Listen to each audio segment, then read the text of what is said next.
Pastors want money, they turn to members. But members want money, they are told to turn to God. Why is your brethren? God is not after your money, but your salvation.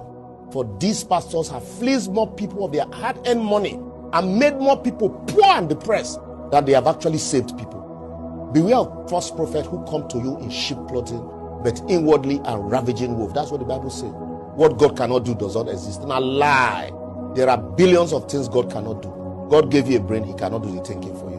For most of them, religion is nothing more than a substitute for malfunctioning brain. So that's why they remove your ability to do critical thinking and create fear around you, then send miracle to you. It is the nature of all false prophets to create a conscience where there is none and to cause conscience to disappear where it does exist.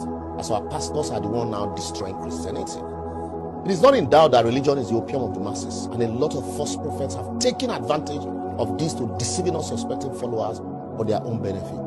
In Nigeria today, Ditto Africa, magicians have taken over the house of God and they parade themselves as prophet of God, while in actual sense, these people are all prophets of Baal. To them, Christianity starts and ends with giving, as they steal in the name of the Lord. The bigger your problem, the bigger you are told to donate. Challenge God and see if he will not offload his blessings upon you, they say. Yet, you never even feel challenge common government when they steal your money every day, but they tell you to challenge God. You believe them, you believe you can believe anything. Why is it upon a scam?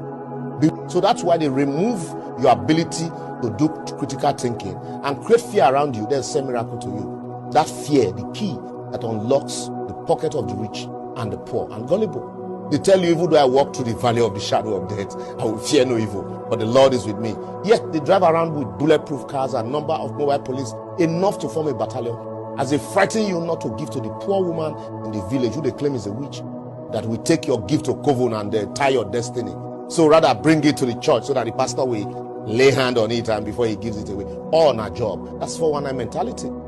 They would raise sword against anyone that preaches against tithe and offering, or first fruit, or taxes that they collect, even if that person is a true Christian or one of them. That's why everything to them starts and ends with donation.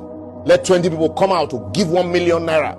After that 1 million, they will still reach 100 naira and 5 naira, stealing from both the rich and the poor. They are quick to shout Malachi 3:10. But we never pointed to Deuteronomy 14:22-29, where the law of tithing was actually established and you were instructed to eat your tithe. That is why they celebrate the fraudulent, the corrupt, the wealthy than the meek and the righteous. They claim to be modern day Levi, but they forget that Levi is a tribe in Israel and yet are not a calling. So show me a Levi and I will give you my tithe. So why they don't call you into Tinubu or Bill Gates or Elon Musk family? Only thief masquerading as chief. Instead of a place of worship, they have turned the church into a gathering where the best of cars, clothing, and materialistic things are showcased. Comic relief are entertained because of the hollowness and lack of godliness in these places. My God is not a poor God. No wonder more people are now questioning the existence of God. As they say, if his so-called messengers can be this carnal without repercussion, what then is the need? Some of the pastors claim to even drink tea with God and stop natural weather in foreign countries for more. Yet they no fit even stop the scorching sun that is burning people here even when light no day. Some claim to raise more people from the dead. Yet bad roads and non-availability of infrastructure is killing their church members daily. And they never fit even raise them. Be church members, they forbid to raise from the dead. Others claim to hold the key to the kingdom. But what their followers do not know is that the key to the vault, when they won't give madam and girlfriends, now they hold, not the key to the kingdom. Some people say they stop a bullet with their hand and drove cars from Lagos to Abuja without fuel. They collect money from you to build schools, yet you can't afford to send your children there because of exorbitant fee. They promise you, they ask you to invest in heaven, but are quickly collecting their return on investment here on earth. They tell you all sorts of lies in the name of God. And rather than lead people to God, they are actually chasing people away from God, while the few credible ones in church are silent because of mob criticism. Even motivational speakers today call themselves pastors too, as more people are calling God instead of God calling them. And why they criticize politicians in the afternoon, they go to collect tithe and offering from these same politicians in the night. And why you continue to carry your own cross? I will therefore advocate until we begin to judge this so-called God of men, masquerading as men of God, so that we also will be judged. We will continue to have charlatans occupy the pulpit until they completely eradicate the gospel and replace it with their own thought.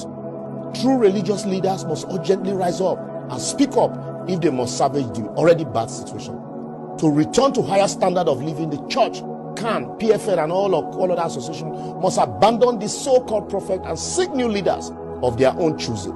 The government on its own owe it a duty to the society to create sanity and must establish laws to limit the proliferation of religious centers, all in the name of winning souls, while they are actually destroying souls.